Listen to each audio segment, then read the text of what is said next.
আমার মা ফোন দিয়ে আমাকে বলল, রোজা তো প্রায় শেষই হয়ে যাচ্ছে, একটা ইফতারি যদি আমাদের সবার সাথে করতি। তো মায়ের কথা শুনে না রেখে পারলাম না, আমি আর আমার হাজব্যান্ড মিলে চলে গিয়েছিলাম আমার বাবার বাড়িতে।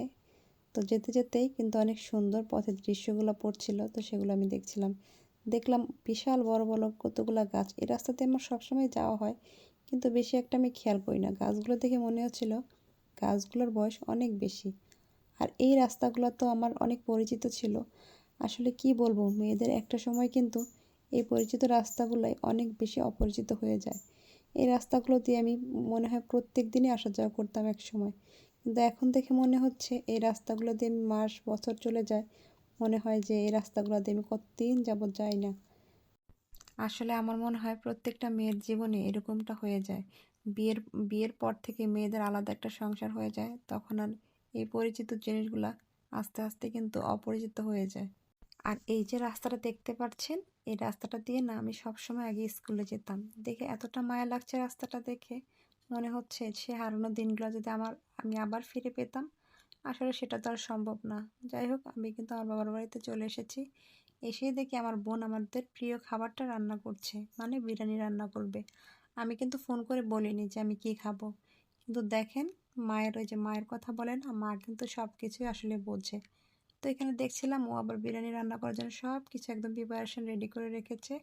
আমার ছোটো বোন আবার বিরিয়ানি এত মজা করে রান্না করে যে আমার কাছে হোটেলের বিরিয়ানি এত বেশি ভালো লাগে না, ও যেভাবে রান্না করে। তো এখানে দেখছিলাম মাংসটাকে সুন্দর মতো ও হচ্ছে কষিয়ে নিচ্ছে। এখানে হচ্ছে দুধ দিয়ে দিল। মানে ওর হাতের এই রেসিপিটা, মানে বিরিয়ানিটা আমার খেতে অনেক বেশি ভালো লাগে। তো এখানে চাল দিয়ে দিল, চালটাকে সুন্দর করে ভেজে টেজে এখন এখন হচ্ছে পরিমাণ মতো পানি দিয়ে দিবে। তো এখানে হচ্ছে পানি দিয়ে দিল। তো আবার একটু ভালো করে নেড়েচেড়ে নেবে। এবার হচ্ছে কিছুটা গুঁড়া দুধ নিয়েছে, আবার হচ্ছে গুঁড়া দুধটা একটু পানি দিয়ে মিক্স করে আবার বিরিয়ানির মধ্যে দিয়ে দিল। তো এই তো বিরিয়ানি রান্না কিন্তু একদম কমপ্লিট হয়ে গিয়েছে। এদিক দিয়ে কিন্তু সন্ধ্যাও হয়ে গিয়েছিল। তো আসলে অনেক দিন পরে সবার সাথে এরকম একসাথে বসে ইফতারি করব, মায়ের সাথে, বাবার সাথে, বোনের সাথে। এটাই একটা আনন্দের বিষয়।